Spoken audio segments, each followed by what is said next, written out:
expert, the guy. Matty's got jokes and a wild ride. 30 minutes, no time to spare. Stack your lineup, win anywhere. SuperCoach Halfa. Get your edge, get faster. Taylor leads, Matty's laughter.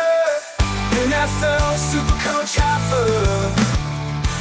The Aussie Gridiron Network, welcome in to the NFL SuperCoach Halfa podcast. It is the season to score a bunch of fantasy points, and here to deck the halls with me is Australia's finest fantasy analyst. It's Taylor. Matty C, we are on to week 16 and I feel an excitement in my shorts. Let's hope my players don't get genital warts and leave me in all sorts. Let's go! I can't tell you the thrill when you've started on a word I haven't heard you use, and I just don't know what's coming. I'm the same as everybody else in that moment, where some of them, I know you've got some pet favourites, but this was right out of the top shelf, mate. Yeah, mate, I am your peer and I'm here to give Christmas cheer. Let's go. Just can't stop this train. Have you been driving a lot today? You've had a bit of time by yourself, haven't you? So, man, plenty of time to get my weird mind flowing. I've been listening to the cricket, so I've just been listening to Kerry O'Keefe. There's nothing good happening in my head, mate. Absolutely. Watching England could turn off anyone off their meal. Oh, my gosh, yeah. You know what they should do next time around? They should send a cricket team. Yeah, that would be great. Imagine sending professional cricket players for a cricket Ashes. That would make a lot of sense, Matty. Say too much sense. It's just Joe Root, Ben Stokes, and about 15 nuffs. It's amazing. Yeah, exactly. I shouldn't pay out too hard on Joffrey. He looked good yesterday. I wouldn't have liked to face Joffrey yesterday. So. There's that. Mate, look, first step that we do every week is we quickly have a look at what's going on in our SuperCoach Halfa League. And this is getting to the pointy end, right? And it just shows you that no week is safe in SuperCoach. Anyone can move a long way up. Anyone can move a long way down. So for those who haven't featured in the top end so far, don't despair. The winner of our fantasy league and the SuperCoach Halfa competition on the SuperCoach app will win themselves a custom NFL jersey plus a bit of AGN swag to go along with it. And that league code, if you haven't found it yet, get on there, 962235. Mate, do you want to give us a quick look at this top five? Because it's taken a bit of a snow globe shake-up, sticking with the Christmas theme. It has, and again, to point out what I sort of brought up 2 weeks ago, when Yarpin, who's now sitting in third, I'll sort of get to him in a sec, he'd sort of cleared out. He'd got to himself to like 130-odd point lead. And I said, look, that's great, but like the way things are going at the moment, like especially what we still have ahead in front of us, anything can change from week to week. And we've already seen a change at the top. And I'll get to him straight away because I've had a laugh with Tyler, because I came to a realization about middle of last week that the Tyler that's actually been up there in our league has actually been the same Tyler I've been talking to in the Gibberers chat the entire season, and I didn't actually put it together. And so when he kind of mentioned he was up there, I kind of had a laugh and like that realization moment of, oh shit, I didn't realize mentioning him the entire time was the same guy I'd been talking to. And I want to also give a little bit of a shout out to him. So I'll just say Tyler with Neighbours Penix hurts me. He's sitting in, not only is he sitting in 20th overall, he's still in the SC Cup. So that's basically been sitting there for people who don't realize, like, we all kind of got entered into this cup in like week 3 or something. Yeah. Or week 2, I can't even really remember, but it was basically the top 8,000 rank at that time were automatically entered into it. And every week you've just played someone and it's just halved and halved and halved the amount of players left. And he's still in with only 4 players left. So it's amazing for him. It's an awesome feat. We're always talking about it in that Gibberers chat and how well he's done, and the fact he's into that top 4 is amazing. I think it's a $500 prize for whoever wins, and it's probably just about the prestige of being in it. So it's awesome that Tyler's still a chance to win that, and then obviously a chance to win our jersey from our group as well. But again, I don't want to put the mockers on him. I just wanted to give him a shout out for how well he's done. And if it doesn't work out, it doesn't work out. But it's honestly, if he goes out and bows out this week, and even if he was to fall off at the top of our group, he's had an amazing season. So shout out to Tyler. Oh, Tyler, Taze just put the mockers on you, mate. 100%. Yeah. He's just cursed you. But absolutely blame me. Put all the blame on me. That's fine, mate. It's not the first time I've absolutely destroyed someone and their dreams. So it's not going to end here. So I'll move on to the next just so we can get through it. So Joshua of Ashton Genteasers, he's actually pipped Yarpin as well. He's into second place. I think he's ahead of Yarpin by 1 point. So he's in 43rd overall. Penix in your bucker of Yarpin, I've already mentioned. He's in 44th overall. So that shows how close those two are together. And even Slappers, Alistair, it's kind of been roughly the same five last few weeks. So those guys have sort of push themselves ahead of the rest. Slappers Alistair, 48th overall. And then Get the Sack, Blake, who's been in the top five last couple of weeks. He's in 69th overall. So, congratulations to those five. You're all doing so amazing. To have five in the top 69 is great for this group. So congratulations to you all. And it sounds like just another Trevor Lawrence jersey going to a nice new home, considering he would be the player you would want after last week, wouldn't he, Tay? There's no other player in the NFL anymore, is there?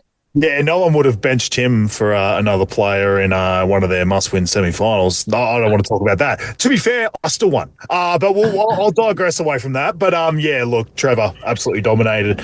My Jags fan, co-host, I'm sure is smiling from ear to ear about that. But yeah, look, I can't wait to meet him. I can't wait to actually see what jersey they will take if it's Trev or a lesser player, because the rest of the league is obviously worse than Trev. Am I right, Matty C? Yeah, you're completely right. In fact, I renamed both my daughters Trevor this week. T1 and T2. Yeah. That's how far it's gone. Big congrats to the top five in this league. And if you don't take a Trevor jersey, it's okay. I don't know many of these people to start with. So for me to say, and I'll never talk to you again, really isn't much of a threat. So fair enough. And look, that's going to make people want to get a non-Trev jersey anyway, because they won't have to talk to you. So it's a win-win really for them. NFL SuperCoach Halfa.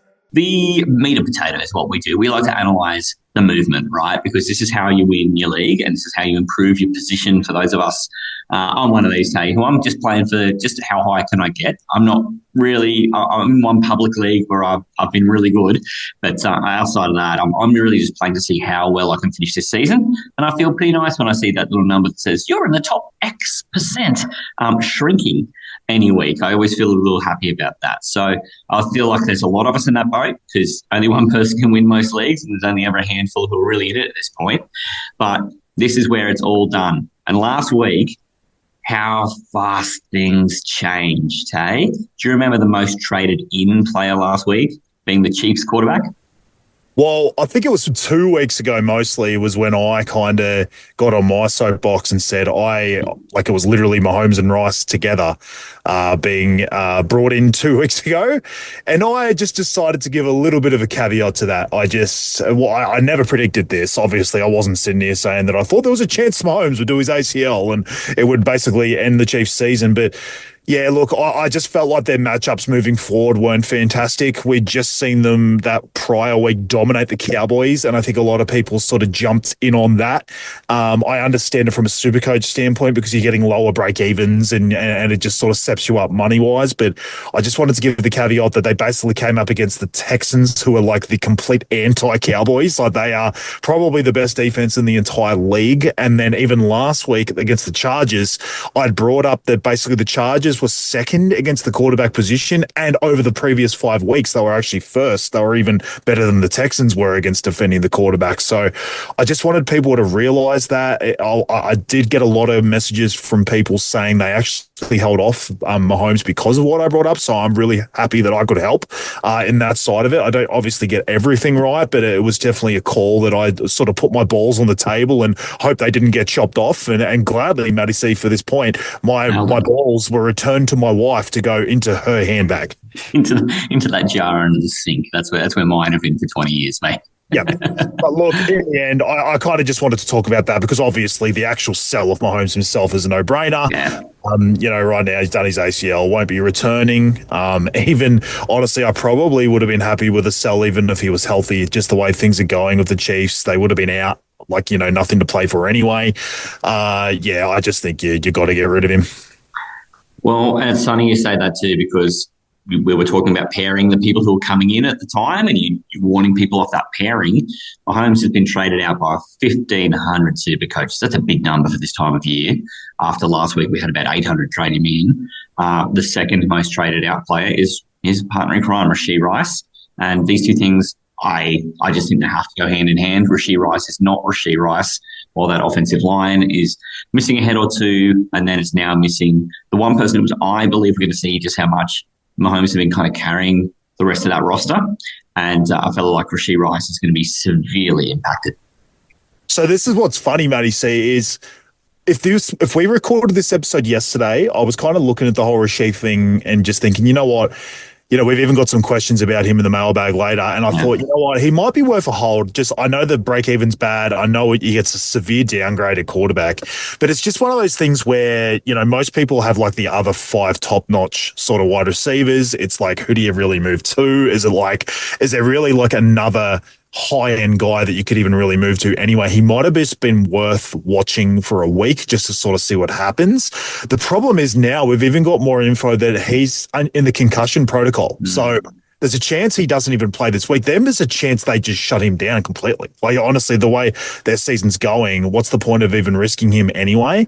The only reason, too, I will just say his playing style for anyone who doesn't sort of watch a lot of these games, the only reason I thought he might have been worth a hold is the way he's playing he's used close to the line of scrimmage a lot. Like, he's almost used like a tight end. He's a real funny wide receiver. He kind of gets, he gets moving on those sort of slant routes, and he can get going and get a lot of yak. So I thought maybe even with a backup quarterback, he could have been actually the one that got used the most with Minshew. But again, because of this concussion thing, I actually think it probably is just worth selling, especially, if you're up there like Tyler and you're really trying to make a move. I think if you want that upside, you probably do have to go elsewhere. Yeah, I just think it wouldn't have mattered if Rashee was playing. I just think the impact's too high. But as you say, he's got questions, and that team is now, like, they'll probably end up in about, the range of about a 10th or 12th draft pick. And, that will help them. But, I can't imagine many good things coming out of Kansas City for the rest of the year. Why? Why would you? And it just got, that's a flow onto fantasy points. Yep, no, 100%. Mate, Chet McMillan is the opposite, right? He has been getting the yard. He's been getting the opportunities. He's on the field a lot. But all of a sudden, Bryce Young is not looking the same direction. Jalen Coker's kind of become his favourite target. And we've seen Chet McMillan for the second week in a row in the top 3 of players who are being traded out. This week a smaller number, 322. But he hasn't lost a significant amount of money. He's still at 13 million. This time last week he was a bit over 14, so lost a shade. But we had this message last week. He's probably done his job, and you probably can shift him into a receiver. At the time, a guy like AJ Brown was a direct swap. You had to make that move. So if you're a week late, I understand why people are doing it. It's just harder to find that person in that price range to do a direct swap. Yeah, again, it's very, I don't want to sound like I get splinters on my ass sitting on a fence, because honestly, at my weight, I'd probably destroy the fence anyway. But no, I do want to sort of give advice in a vacuum, but I do believe like your trade situation and your team setup is super important for this one. I understand the sell. Like, I understood the sell 3 weeks ago. Like, I just felt like the volume wasn't there. Tet was kind of getting saved by touchdowns a lot. And this Carolina team just wants to run the ball. I will say, like, now, I've got him because I just didn't understand the move. I've kind of got 6 wide receivers I'm happy to play in front of him, and I'm still waiting for the carnage that could come in like week 18. So I just thought he was a fine hold as well if you weren't playing him anyway. But I will say that he gets a very, very good matchup this week against Tampa. Like, Tampa are pretty good at stopping the run with Vita Vea, especially, some of these running backs running straight down the center. They're pretty good at stopping them.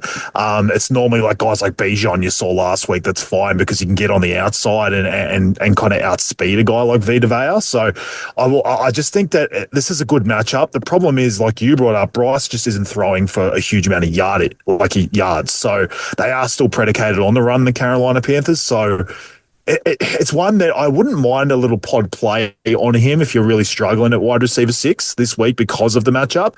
But I will say it is fraught with danger. Like there is a chance that he just gets no volume, doesn't get the touchdown, and then he isn't amazing. So I'm fine with people selling if you've got a plan, you've got trades enough to sort of bring in like an absolute stud into your wide receiver core that you're missing.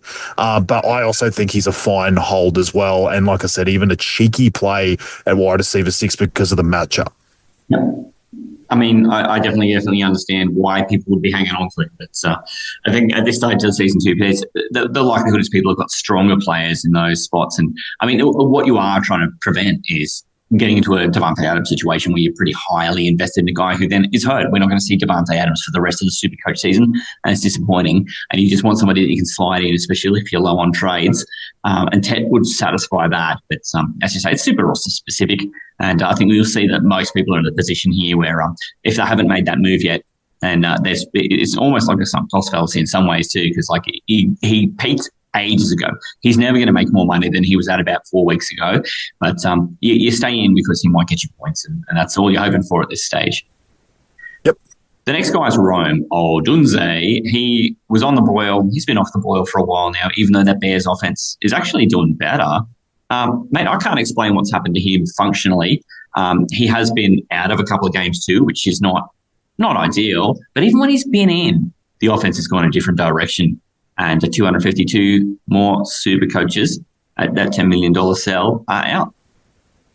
Yeah, I've been talking about this for a while. I think what changed was an entire philosophy of the team, and it was more of after their bye, they decided to try and get more out of their first-round draft picks. Well, sorry, technically second-round pick with Burden, but with Loveland and Burden, they've just completely been utilised in this offense more. They're playing more snaps. They're just way bigger part of the offense, and Rome was kind of eating because there was a mixture of him and DJ Moore basically being the only guys at the start of the season. And like I've brought up on many podcasts, that you don't know what you're going to get out of DJ Moore week to week. Like he's just so hot and cold. So it's like it was just Rome there as the only consistent option, whereas now you've got Loveland and Burden playing more and being like sort of relied on more, that you don't need a Dunze to be that sort of, constant, target in the offense. And then you brought it up. He actually was ruled in and then ruled out again in the warm-up last week, which screwed a lot of people.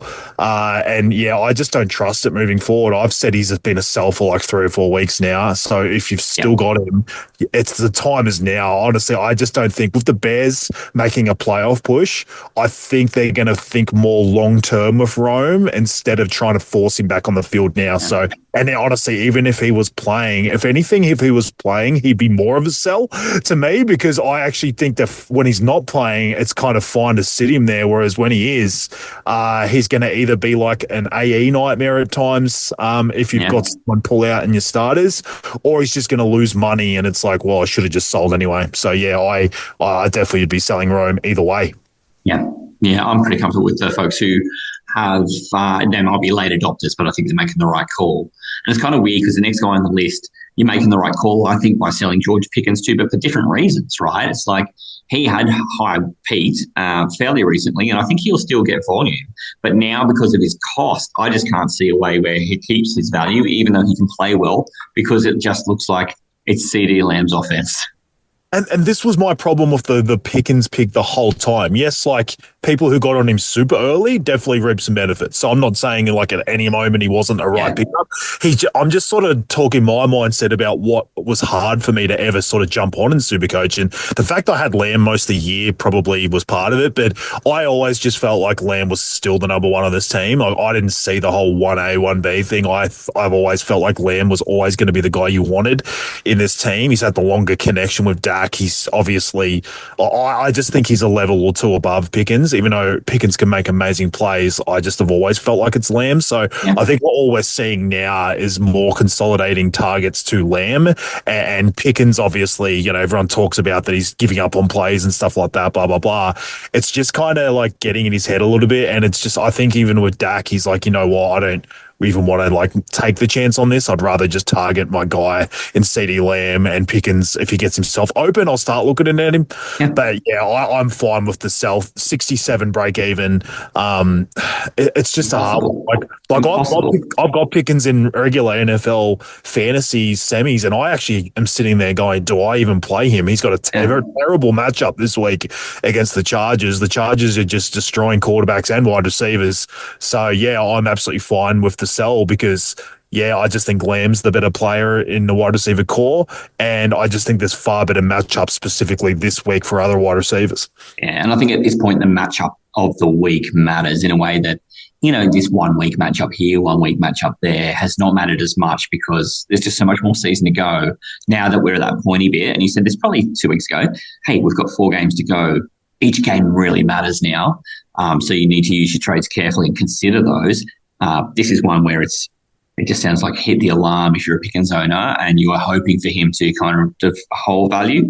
There's just no world where he can hold his value. So if he's not getting points as well, he's the ultimate liability because he's a high-cost asset. You've got a lot of money tied up in him, and there's going to be guys we're going to talk about in a later segment who are in that price range or thereabouts who would be much better inclusions. Can I just touch on that? Big Can I deal. touch on what you said just super fast? I brought this up last week about percentage of the rest of the season and what one game means to you.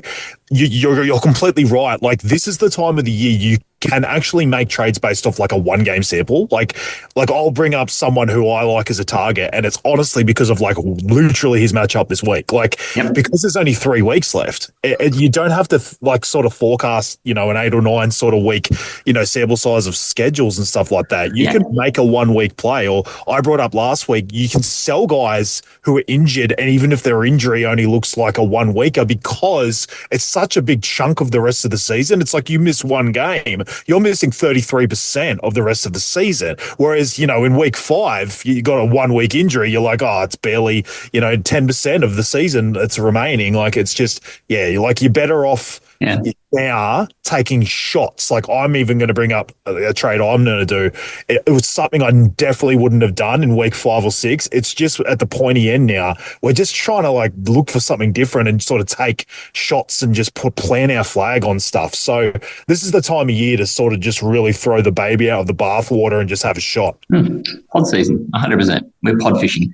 And we'll get into the guys to bring in, but this is the perfect person to let go for something like that because it was high cost. Tyler Warren had been that at the tight end day. He's been dumped by another 230 odd super coaches this week because he's just kind of off the boil. You'd mentioned this last week though, that anyone other than Dan Jones was going to be a downgraded quarterback. I was less concerned. I still am kind of less concerned because they went to Seattle with a 45-year-old grandfather playing quarterback who hadn't thrown a competitive snap in 5 years. And he actually didn't embarrass himself. He looked fine. This week, even though it's against San Francisco, they're at home. And they've got like the extra day's break because it's a Monday night game. I think those things matter. And I think they actually bode all right for Tyler Warren if people want to hold him for 1 more week. Yeah, I think you and I are a little bit different on this. Like, I am more concerned than you are.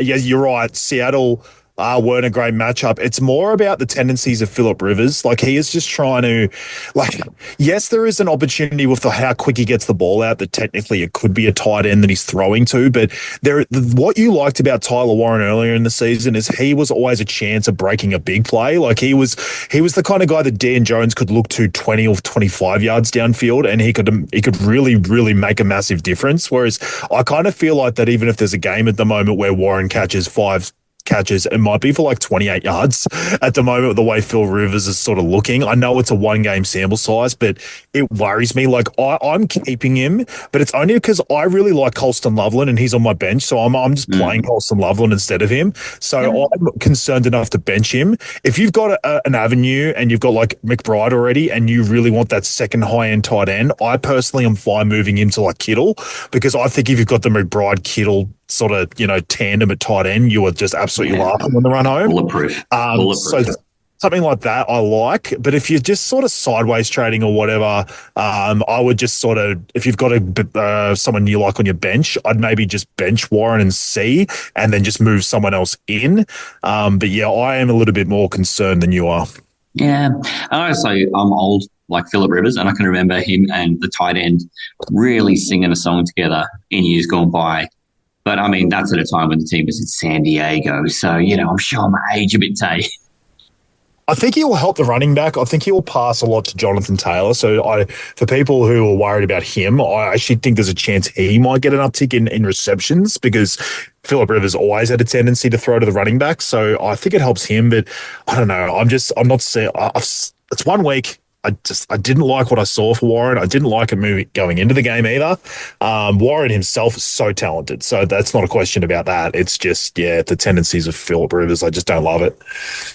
We'll keep on moving, though, because we've only got 2 more, and one of them is a real quick one because Dre London hasn't done anything for the better part of a month. He's been really hurt, and there is like a likelihood he could play this week at $21 million. If you've been holding him and you know that there's an opportunity for him to play, I get why he's a great sell here because if he sets foot on the field, he's immediately going to depreciate because of his enormous break even, that enormous value, and that he's untested with Kirk Cousins this year.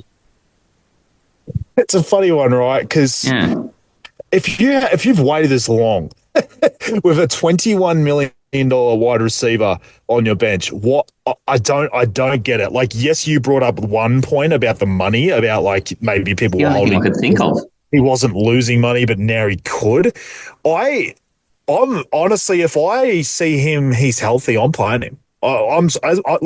Because to me, I don't understand like what you're moving to. Like, I just don't. Now that Rashee Rice is a bit iffy, I just don't see like a 6 wide receiver out there that I'm so keen on that I wouldn't just sort of take a shot on Drake London if he was already on my team. Like, I don't know. If you're super worried about him, I bench him and just like see what happens again. I don't see the point of trading him now. His break even's 42, so it's not like absurdly high. Like, it's like, okay, he goes out there and scores 10, he might lose you maybe just under $1 million or something. Like, I don't know. I'm in the boat that if I had him, I'd probably just do a pod play and play him, honestly, because I don't see the point. I know you might say it's got some balls because you don't know about Kirk Cousins. What I will say as a little caveat, if London plays, it kind of pours a little bit of water on people going on Kyle Pitts because we just saw a complete consolidation of targets to Kyle Pitts last week, and obviously people are going to jump on because of that 80 he had last week.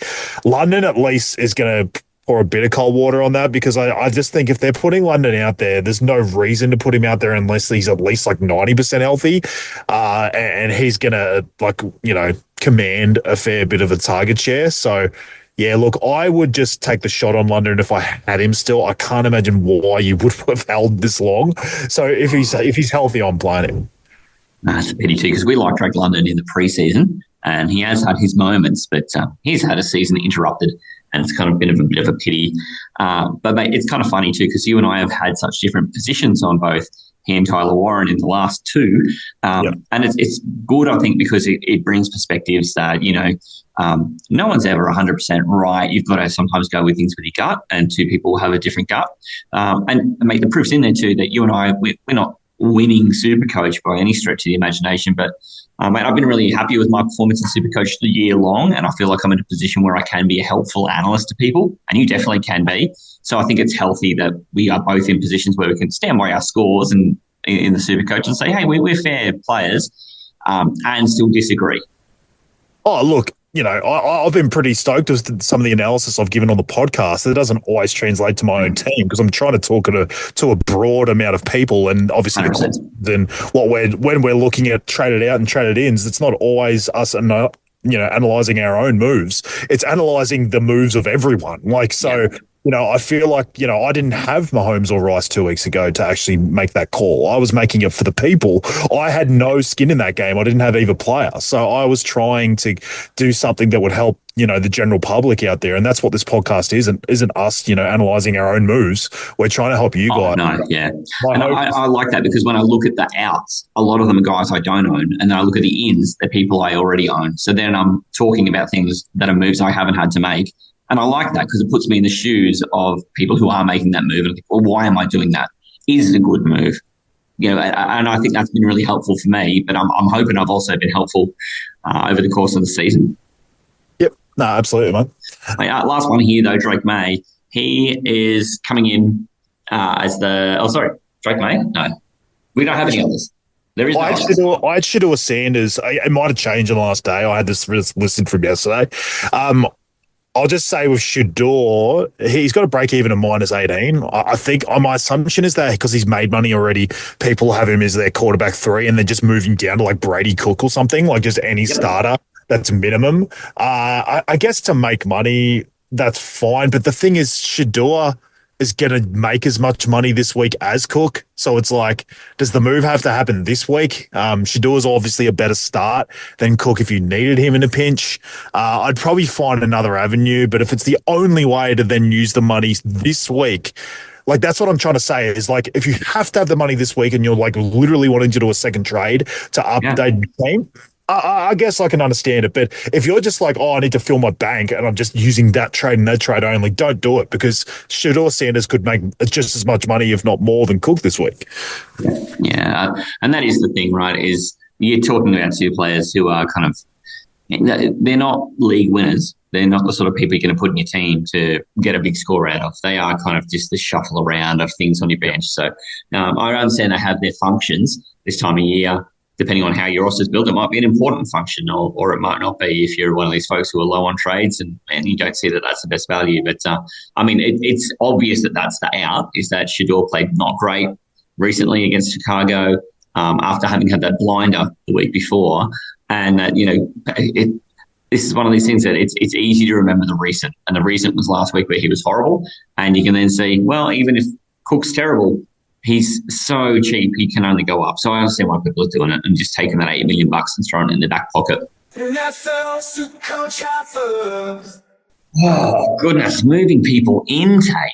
You would love this list of players going in. These are people we've largely loved through fantasy season for one reason or another in different formats. Nico Collins, we were really hopeful for in redrafts this season for people who play draft versions of NFL fantasy, and it has taken a long time for him to become it, but he is definitely a really relevant player for SuperCoach now, and he's been moved in by over 600 SuperCoaches at 16, almost 17 million bucks. So this is in that little price range we were talking about with folks who are moving out a guy like, Ted McMillan was at $13 million or Roma Dunze at 10, or the big one, I guess, is when you've got George Pickens, who's almost a direct swap for Nico Collins. Couple of 100,000, it's nothing. I brought up that there aren't that many high-end options to sort of move to in wide receiver. I will say that Nico probably tops the list of guys that I would consider sort of in that sort of top, couple of tiers. I will give a caveat though. Like I had this thing all preseason where I love Nico and I had him ranked super high in my own rankings, and I got kind of cold feet right near the season starting. And it's kind of exactly what we're starting to see from the Texans, especially recently, is their defense is so good that they just don't need to air it out. And yes, Stroud is looking more like rookie Stroud. He's starting to look better. But there's just like these tendencies with these Texans games where they just basically need to run the ball the entire second half because they basically kept the other team to like 3 or 6 points most of the game. And they're coming up against the Raiders this week that, yes, you don't fear that defense at all. But because their offense is so bad, like this Texans team could have a defensive score at any moment. They might have like a situation where they're up 24-0 and they just don't need to do anything. So I am worried about the floor, I guess. I'm fine with the floor. I'm worried about the ceiling of Nico because if he doesn't score early, I just don't know what they're going to need to do in the second half of at least this game and a couple of games coming forward. So I will give that caveat that if I'm looking for a wide receiver 6, yes, on paper, Nico probably is the best bet, but I think there are other guys, and I might bring them up later in the mailbag, that I would rather just take shots on those guys, especially if a lot of people are bringing Nico in. I think there's other avenues you can take when you've already got the high-end guys. Yeah, I don't mind Nico. What I like about it is that he's the definite focal point of the passing game now. And I heard the stat this week that the Texans are 8-0, undefeated in games where their offense scores 20 points, which is, to what you say, Tay, that just goes there to show that their defense is getting it done. I mean, one of them was the 36-29 game against the Jags. So it's like their defense, it doesn't always talk about the defense because the offense had to score 36 there, and one of them was a defensive touchdown. But the ball still goes to Nico the most. And at 16.9, I'd rather have him, who's the focal point of an offense passing game in a way that George Pickens is not.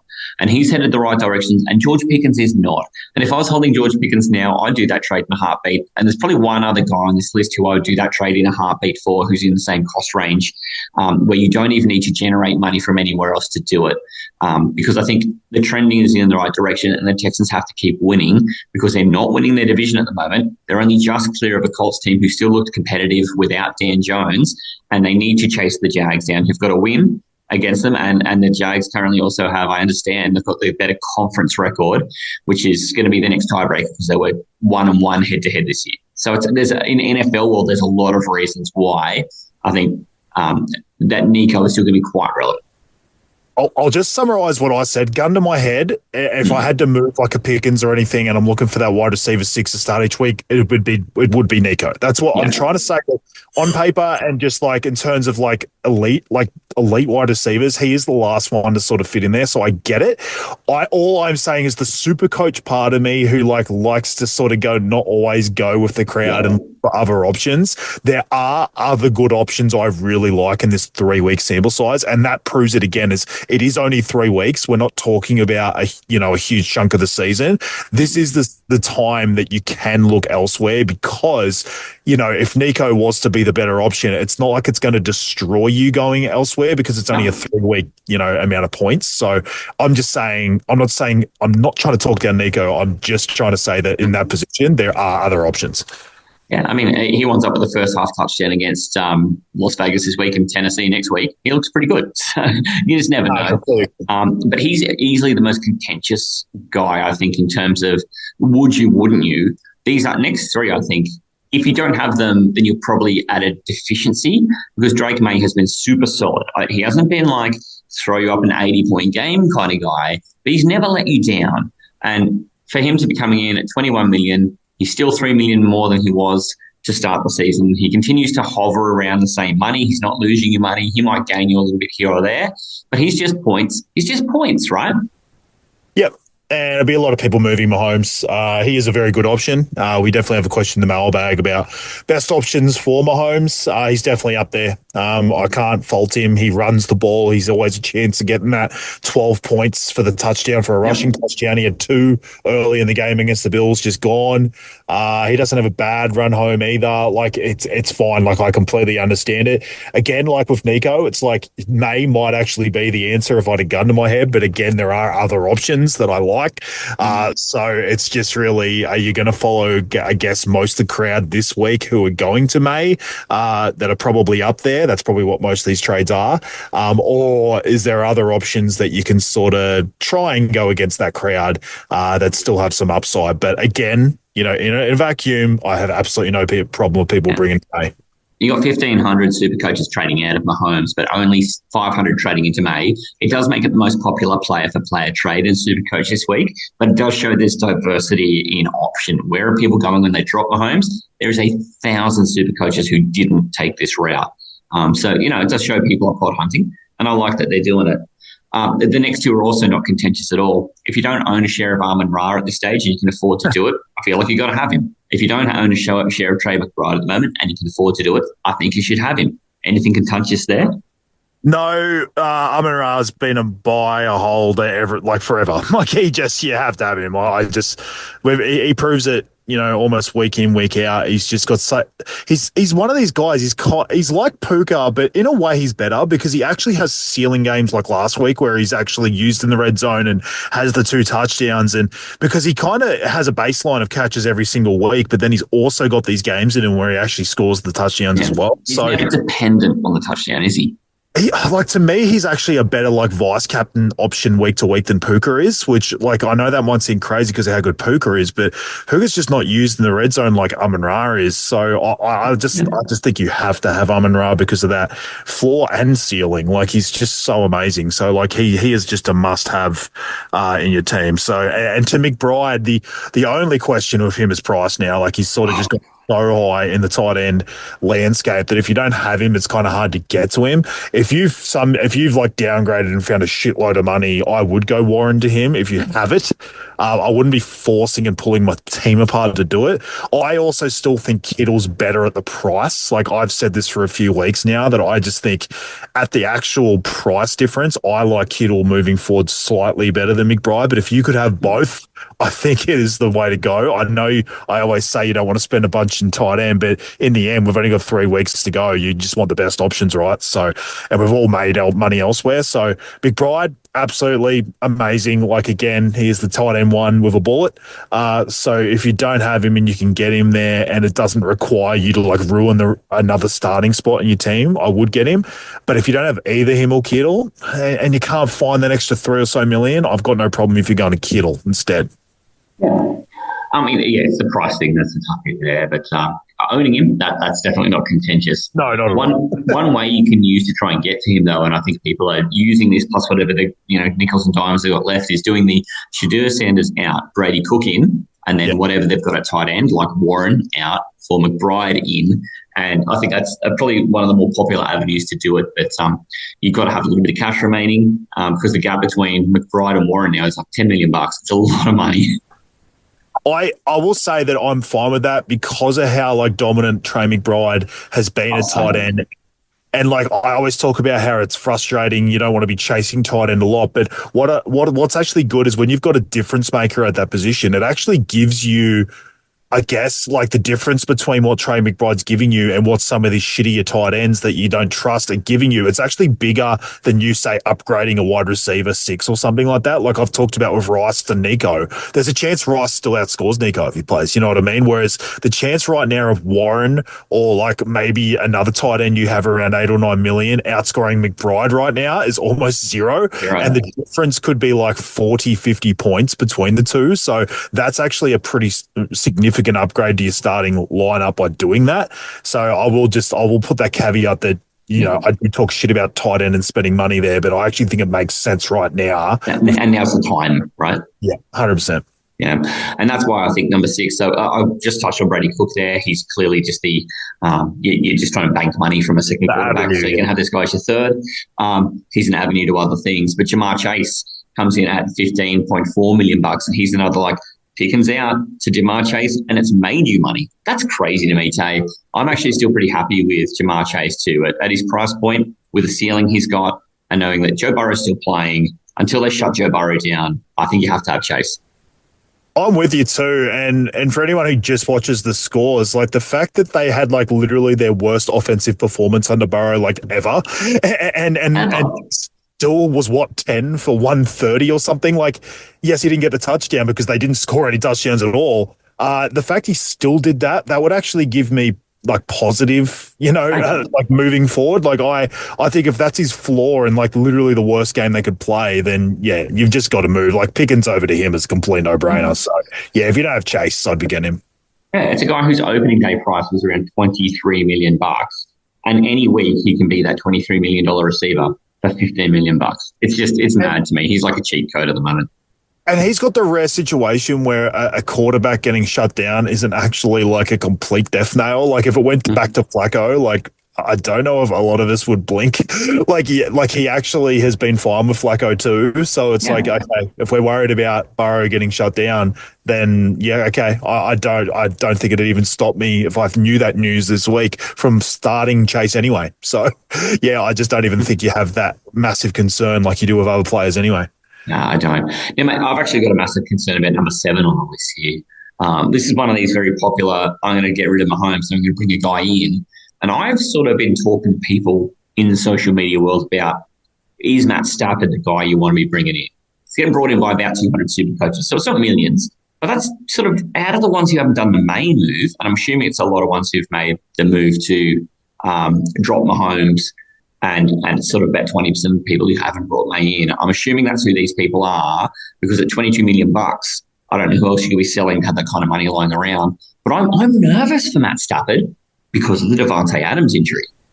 I'm glad I'm the one being asked this question because I've been the pro Matt Stafford guy all year, and I've even been on this podcast and said he was an option as a bit of a pod for a while, but I am completely This is the absolute last time I would be trying to get him.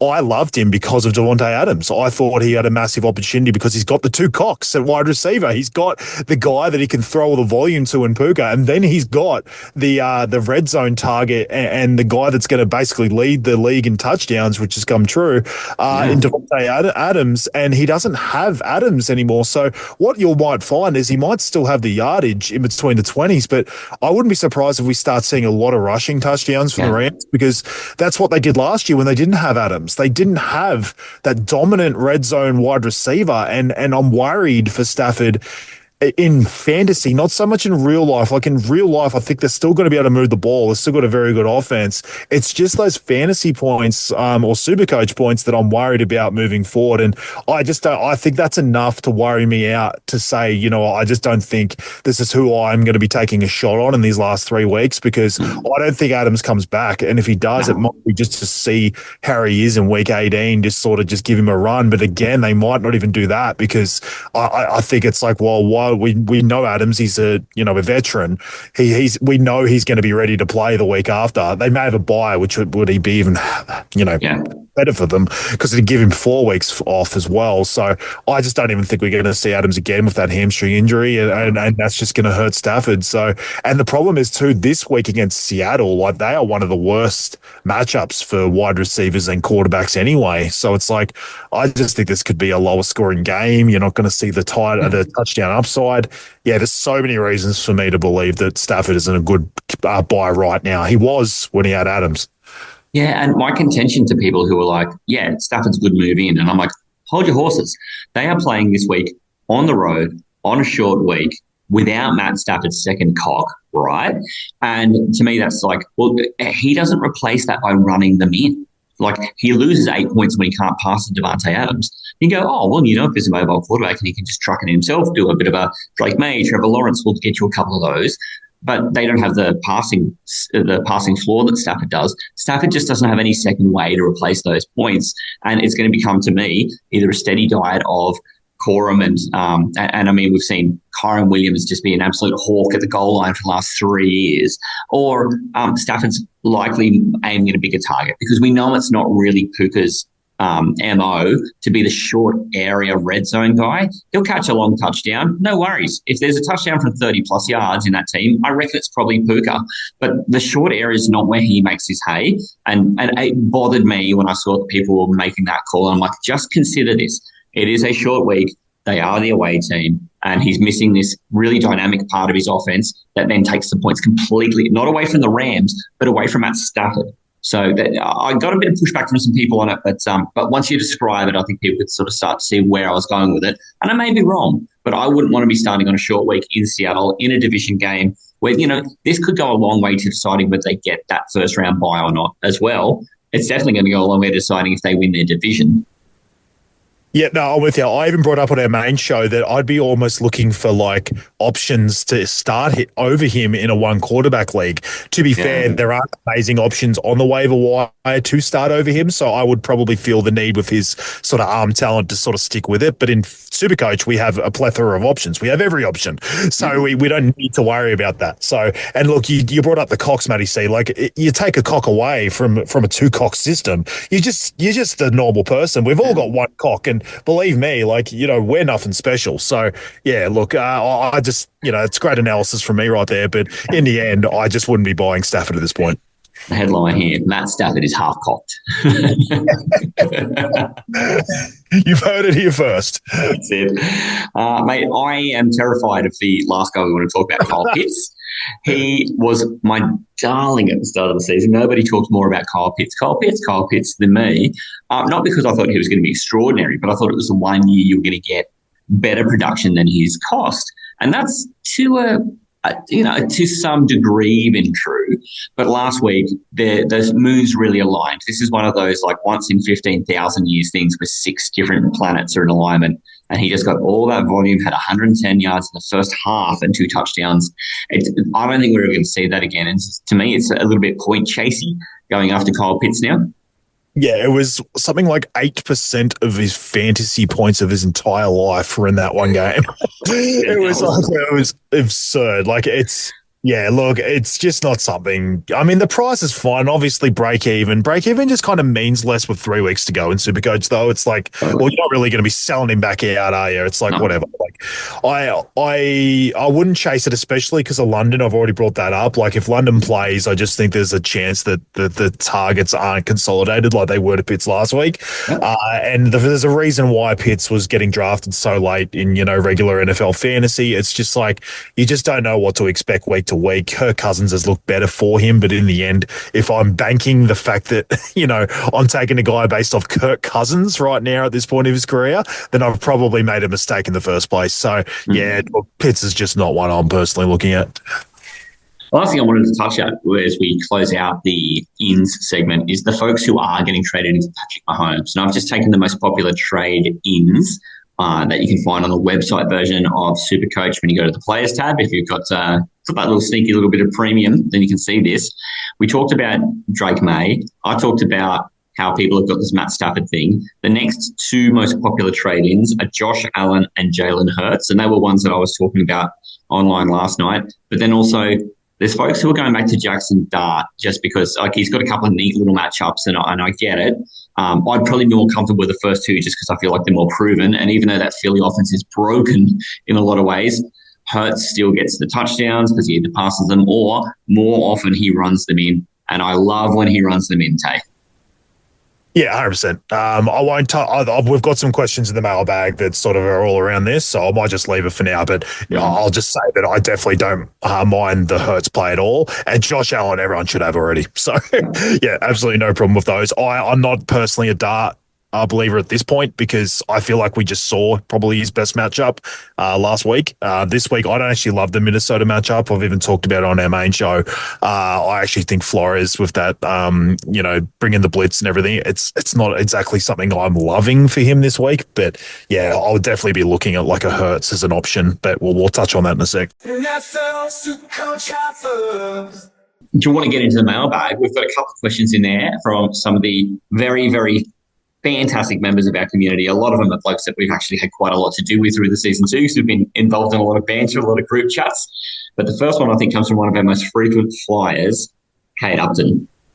Yeah, so what I've done here is I've tried to sort of pair some people's questions together, just because we got a lot of the same questions. Obviously, people lost their minds over Rice and Mahomes, and it's just a clear thing for that week. So I'll just say I've kind of morphed this question together from Kate Upton and Raymond Walker. So I just wanted to give the shout outs to the people that obviously write in with the questions. But basically with this one, this is probably more specifically Kate Upton's question, but it wrapped into Raymond's.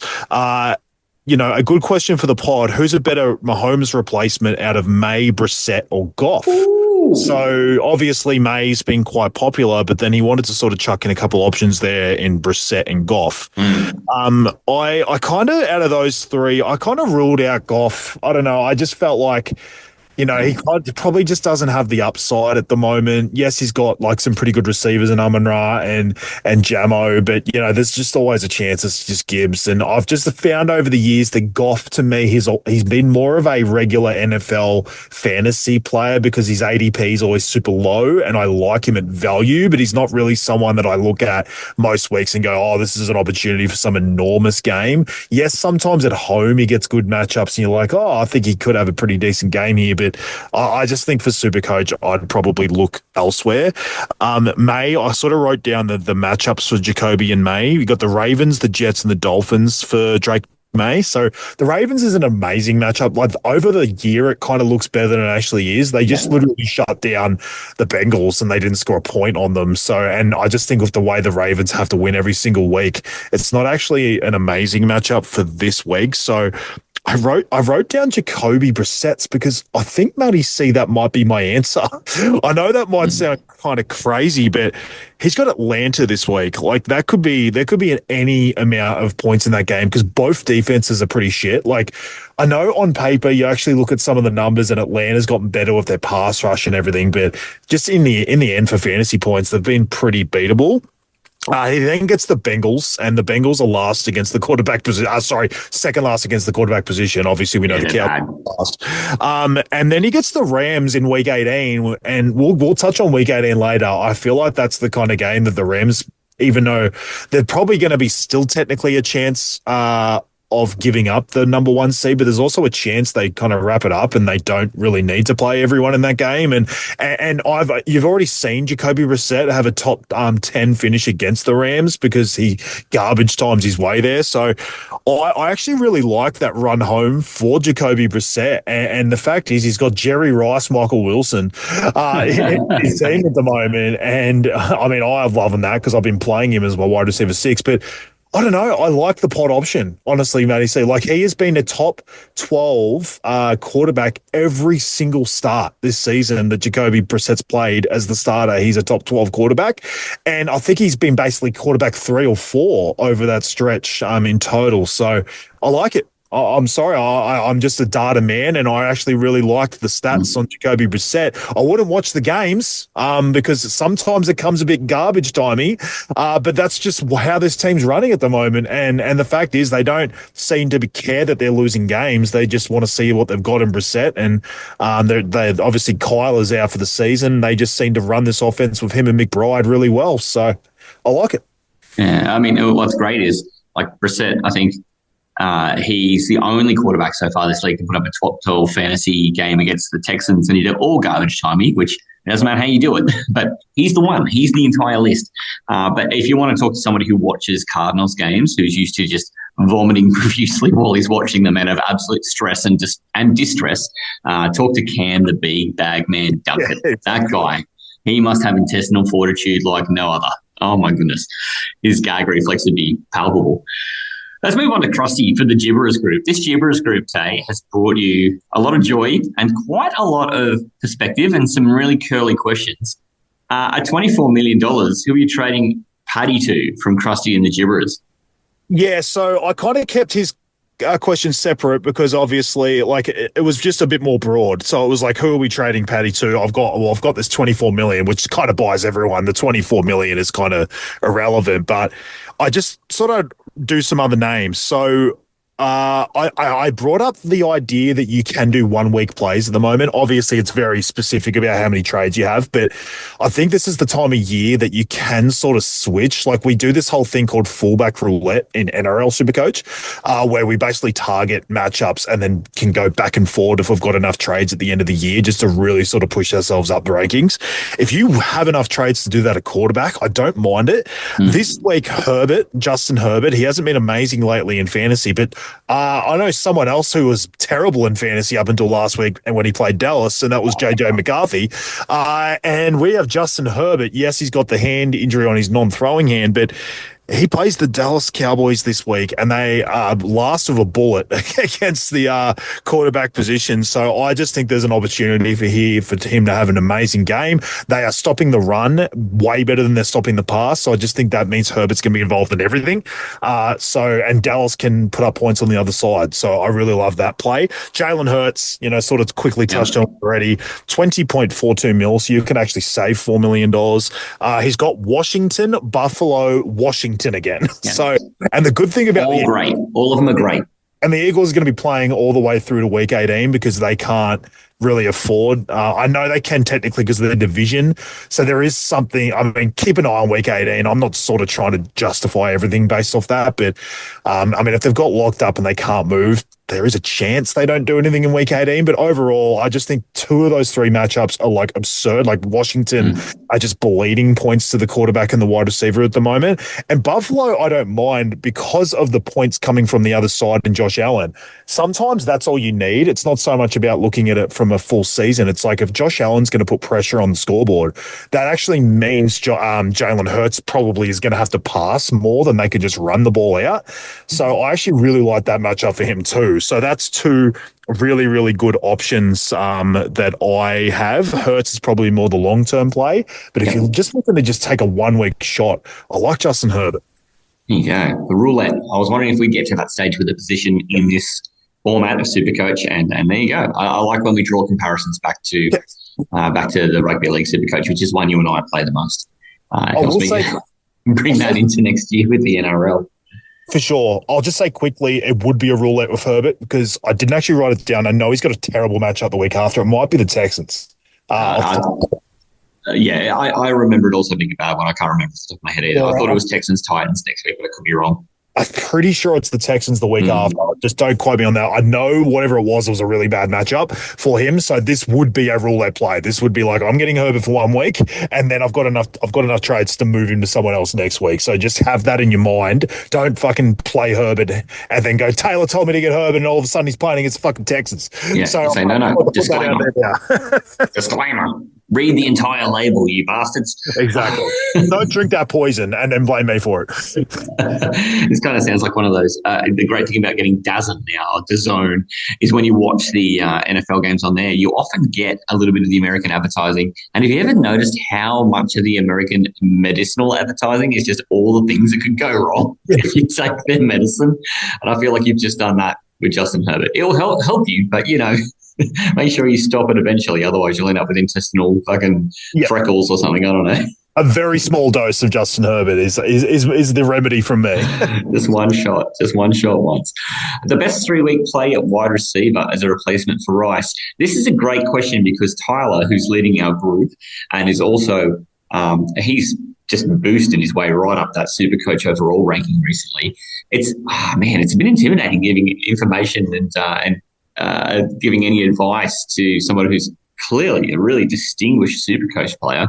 But what he's wondering is, do you even keep Rice? Because Minshew's not scared to throw the ball, but he can understand that it might be time to just move on.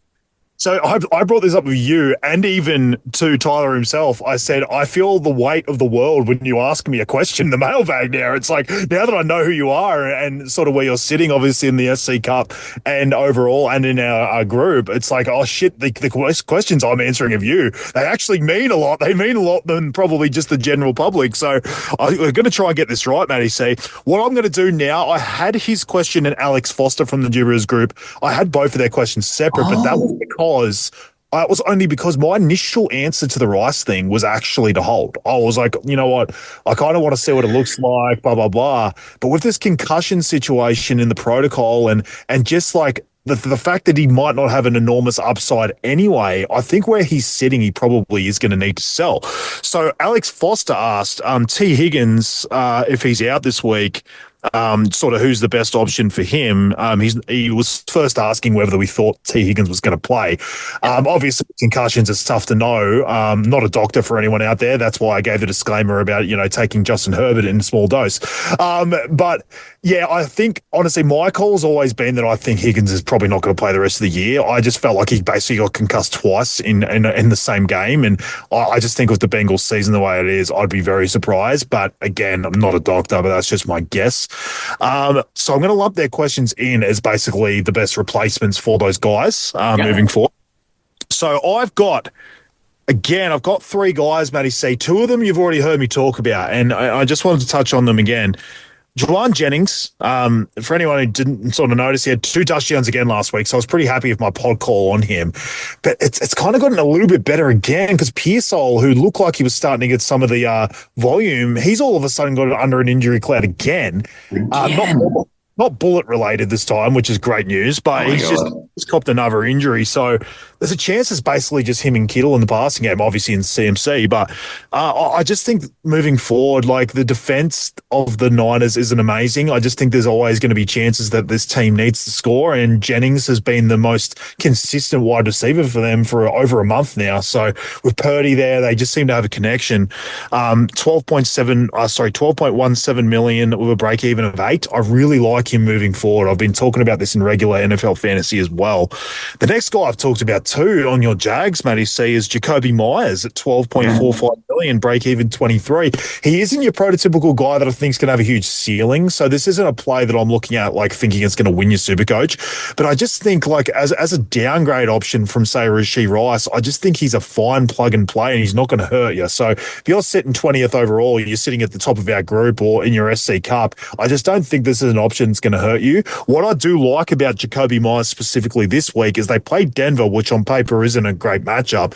But what I think is going to happen is I think think Patrick Surtain, their main sort of, player in the secondary trying to stop, wide receivers, I think he's going to probably play on Brian Thomas because Brian Thomas is more of the big play guy, whereas I think they're going to put other guys on Jacoby Myers. So I think there's a chance that you'll see a lot of Myers in this game. I think Lawrence is going to trust him a lot, and he's honestly had a great connection with Trevor Lawrence straight away. So I think he's a very good play, and you're going to look at that matchup and say Denver's not great to play against wide receivers. I think there's a chance it actually is this week because of the way Denver's set up.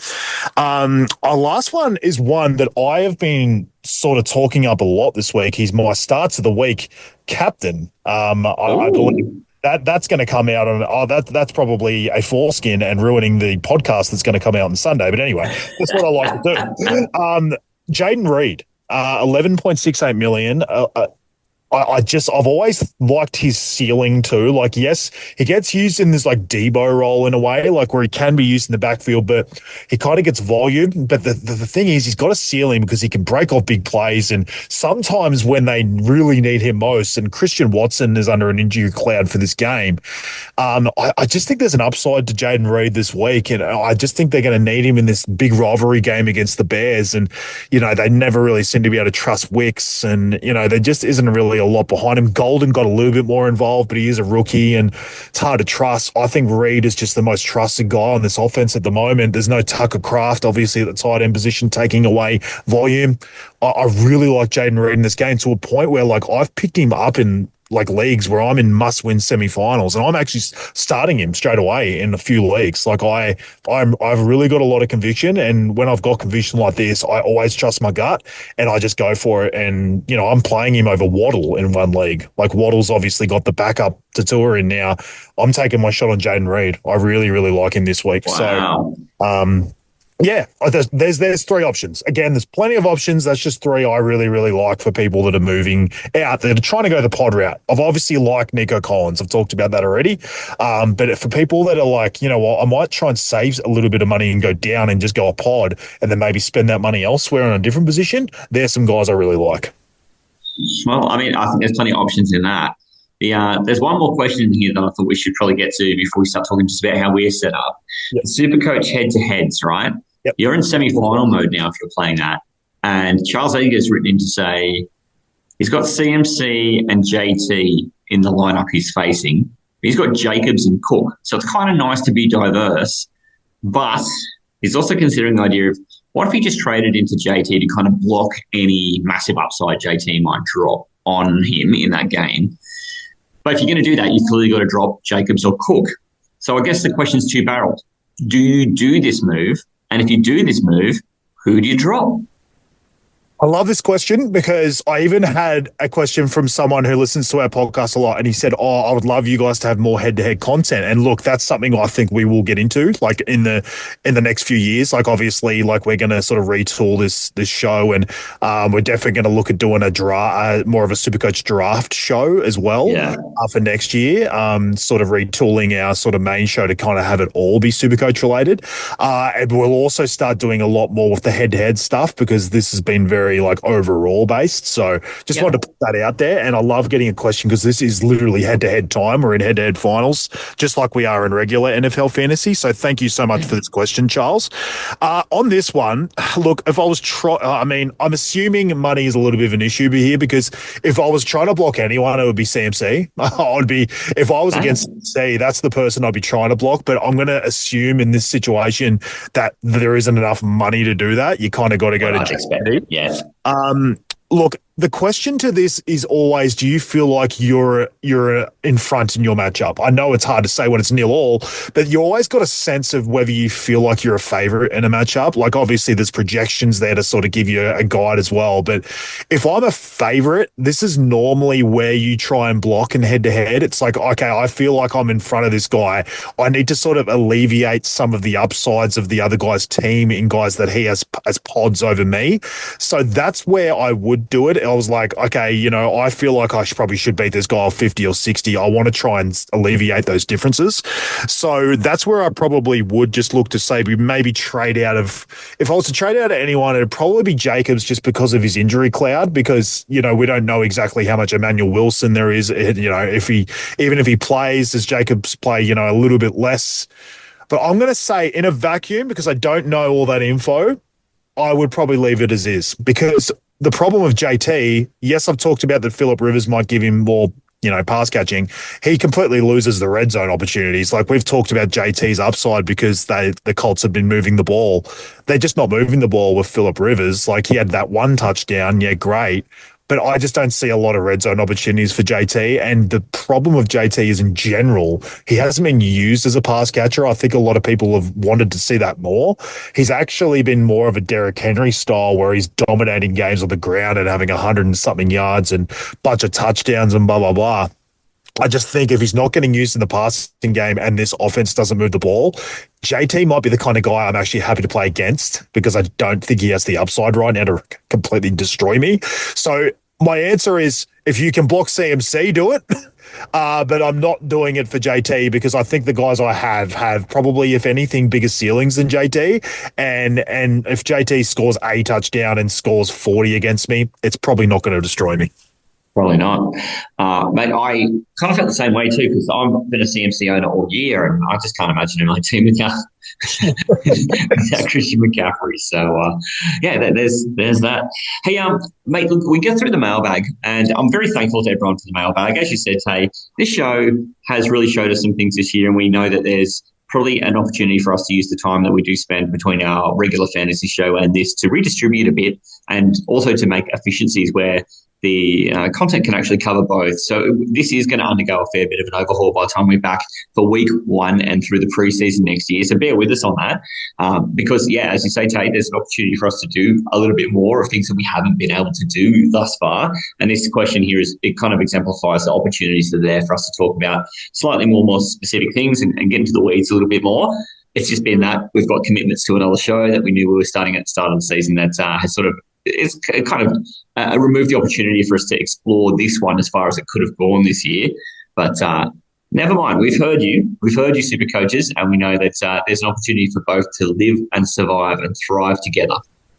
And one big thing for anyone out there, and I always have a laugh with people about this, we will have a consistent schedule moving forward. Obviously, like what Matty C's already brought up, our main show has kind of always taken precedence, because obviously we didn't know exactly what would be the feedback from this show. And it was very new for us to sort of do a SuperCoach format for the show. So we just kind of wanted to see in the first year sort of how it would take off and what it would look like. Moving forward, we're definitely going to sort of morph our regular show into, say, like a SuperCoach draft style, because we can pretty much keep the show the same, but then sort of aim it at super coaches as well. So we're not sort of alienating anyone, but in that we're going to sort of have that as being a shorter show than we've had for our regular show so far. And that might give us time to then have a set schedule with the SuperCoach Classic show, which pretty much will stay the same as what we're doing now with a couple of sort of minor tweaks. So I just want to put that out there for people who sort of have stopped listening or just kind of got the shits with the fact that we would release one time on a Thursday, then there'll be a Saturday and whatever. We're definitely going to fix that. So we've had a laugh about, when our show drops, but moving forward, we want to sort of keep that consistent for you guys. Yeah, it definitely is one of these things because it was sort of an additional thing that we threw on toward the end, and then we just didn't realize how much support there was going to be for it. That it was always playing second fiddle. So no more second fiddle next year. That's the thing. It'll be much more integrated. Mate, we do this on our way out, and what's kind of been sad for me is I don't really have a heap in the way of trades. I've been sort of sitting in my last trade waiting for the moment to act. You might have a trade or two left up your sleeve that you can talk about, though. What have you done with your lineup this week?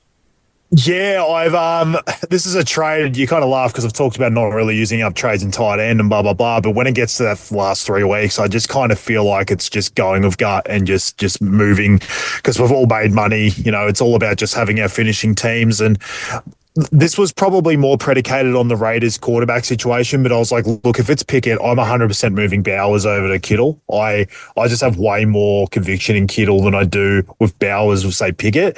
If we get Werther's Geno, look, it's still not great. Like, it's like he hasn't been amazing and consistent with Geno either. And then they play the Texans this week. So, like I said, you can look at these 1 week samples and go, you know what? I could make a lot of like points up here with Kittle this week against the Colts. Him with Purdy, great connection. I could make 30 or 40 points in tight end this week by doing this. Whereas like another position, I might not make up anything. I might actually lose out. So look, on paper, you're saying Bowers to Kittle seems a bit sideways, but I just think the way things are going at the moment, I'm going to use this as my third last trade and I'm going to save 2. I'm hoping not to use any next week. And the hope is to have 2 for that week 18 because I think that's going to be a fucking disaster. So this is my sort of last luxury trade, I would call it. But again, if I hear Geno is playing, I may back out of it and just hold it. But again, that's just my lean at the moment, especially with Bowers having that matchup against the Texans. I don't think there's any upside for the Raiders offense at all. It's the one trade that I'm really having to consider is because I've lost Devontae Adams. My 6 at the moment going into the week last week were Smith and Jigba Puka, Amon Ra, CD Lamb, AJ Brown, and of course Devontae Adams. I double cocked myself like I'm a Matt Stafford. But the problem is my bench only holds Ibuka and more because I've tried to pour money into other things. And I don't think Ibuka is someone who I could confidently feel okay to start while Devontae Adams sits there with all that money and not able to do anything. But the only wide receiver I really like that's left in that price range is Mike Evans. So I'm tossing up whether I do that or not, whether I keep Devontae Adams and just throw Ibuka in there and see what's up. But I just love Mike Evans in that same offense. I'm just in love with him. And I feel like I'm probably going to end up using my last trade on that. Yeah, we're in a range where it's just like go for your guy, honestly. Like there's less analysis. Like, we've talked about this stuff about not doing this, not doing that because there's a long season ahead. You're saving trades. If you don't need to do this trade right now, don't do it. It's like there's 3 weeks left. Like, what are we holding back for? It's like, you know what? Go with your gut. If you just think this guy's going to outscore this guy that's currently on your team by a lot, just go for it. That's honestly the best advice I can give with this much time left. Like it's, we've had plenty of time to make money and do the right sort of SuperCoach moves. This is now like, I've got a feeling about this guy. I'm going for gold. Yeah. I don't know. It's also that I've only got 1 move left. And when you do move out to Devontae Adams, I've still got about $4 million in money lying around. But, there's just no one impactful to move to because of the 5 that I'm already sitting on. So it's a bit of a pity. Now, when it comes to sorry? I would say with one, like your specific situation, I probably would hold just because of what we've probably got moving forward. And I do believe you're going to need to trade Adams, so I don't hate actually moving him out either because I really don't think he's playing. So the trade you make is probably going to have to be for him. But there is also the world that you get an injury elsewhere in a different position, you're more hurt by that. So it's like, all right, well, maybe I do just if I play. Don't say that. I know. I'm putting it out in the world, but instead of saying, "Oh, there's no chance you will get an injury," because then you definitely will. So I'm putting out the bad, hoping it reverses into the good. That's how it works. That's it. You say the bad things instead of the good things, and it's kind of backwards because when I was a kid, you always told me, "Don't have anything nice to say, don't say anything at all." But now we're in this world of reverse jinxes, we just got to say the mean thing. We say the worst things possible. Like we're like, Manjot style from our regular show. Just one catch into the game, it's over. The game's over. Like 20-yard catch. No, we cooked. We're completely cooked. Yeah, we're cooked. It's 0-0. The ball's on their 41. Chill. I think it's definitely related to super coaches. I think they know that too well. Is you don't want to jinx anything, and if anything, you want to just early crow your way and act like you've lost just to hopefully jinx the other team. White flag it, 100%. Yeah, love a good white flag. We do, mate. I'm going to call my team the White Flags next year. SuperCoach Halfa. Mate, the last thing we like to do before we fail too is talk about our vice captain and captaincy moves. And I had a good, hard, long look at my team, and I feel like I've only got one way I can go with it. But I saw who you have nominated for this, and I'd really like to hear yours first. Yeah, it was an awkward one because I felt like a lot of the options I liked were in the same window, which obviously makes it hard because then you can't VC and leave them together. Yeah, and so I did go to the first game for my vice captain, and yes, I don't see this being an enormously high-scoring game, but I do think JSN is a good option in the first game, mainly because the Rams are very good against the run. So I think the Seattle's going to have to pass, and I just trust JSN so much. So I think if they're going to move the ball, it's going to be in the air. So that's the kind of game where I just think JSN could have a shitload of targets, and if he can jag that touchdown, I just think there's a chance he has a loopable score in this game. My captain, and there's a lot of guys I liked in this like 8 a.m. window for us in Australia, and it made it hard. All I wanted was like a Gibbs or something to be playing earlier so I could say vice captain Gibbs. I am going away from quarterback this week. I think it's the week. I think Josh Allen in that Cleveland game.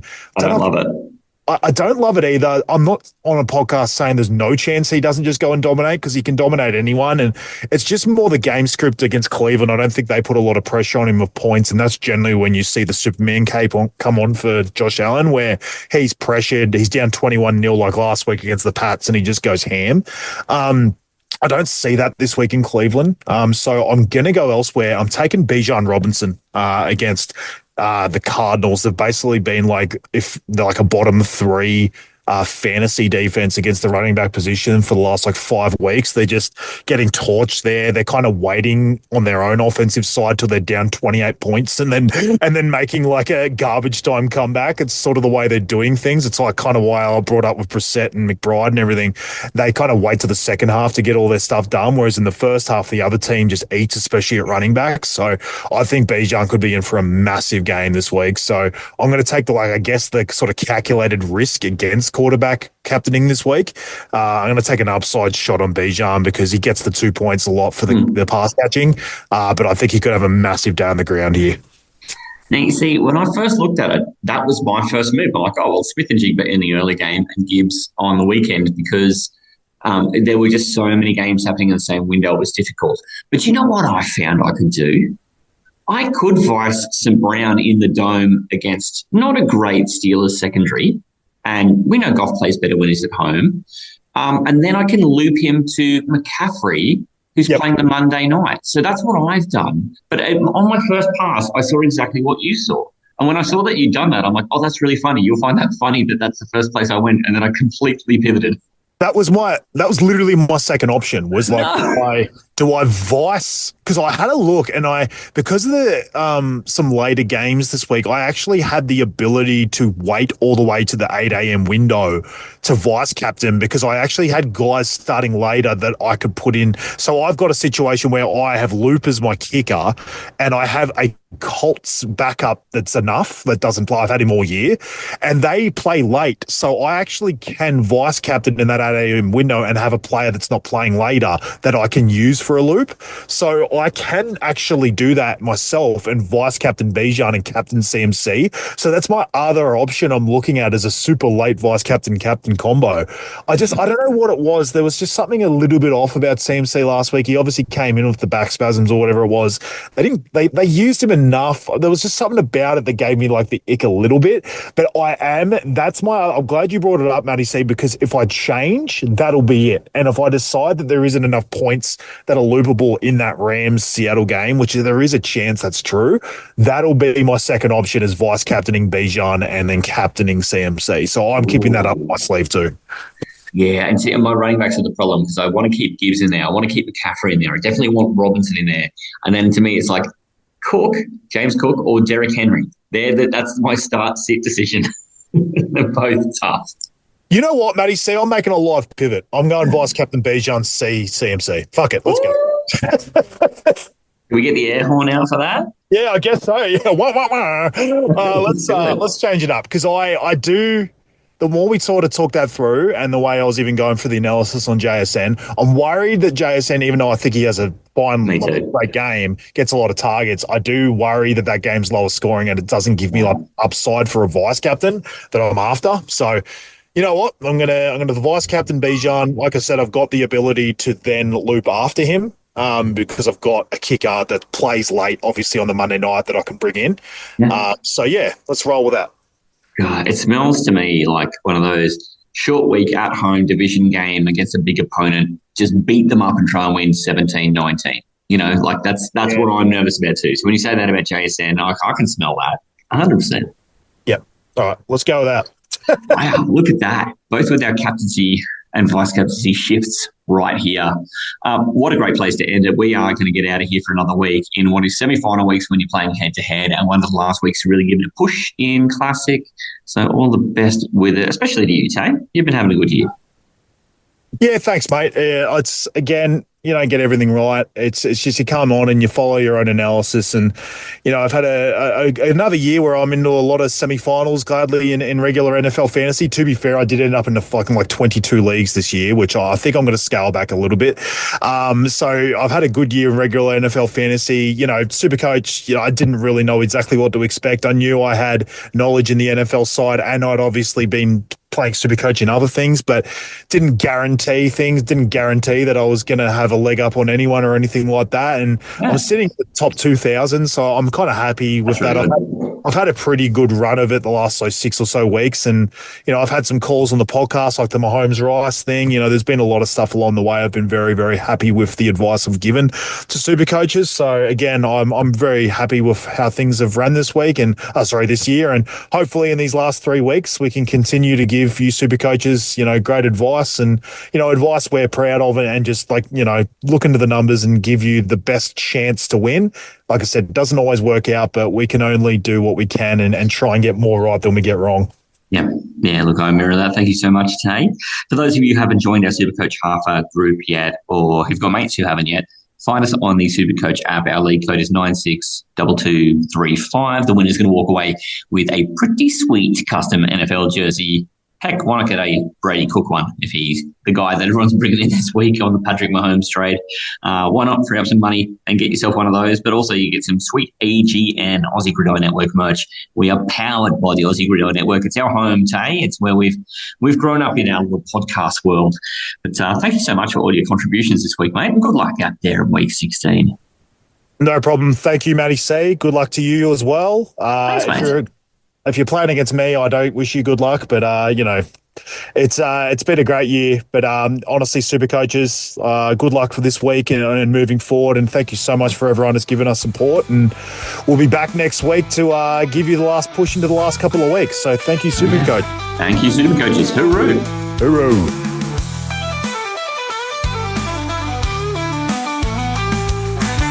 SuperCoach Halfa. Get your edge, get it faster. Taylor leads Matty's laughter. NFL SuperCoach Halfa. SuperCoach Halfa. Get your edge, get it faster. Taylor leads Matty's laughter.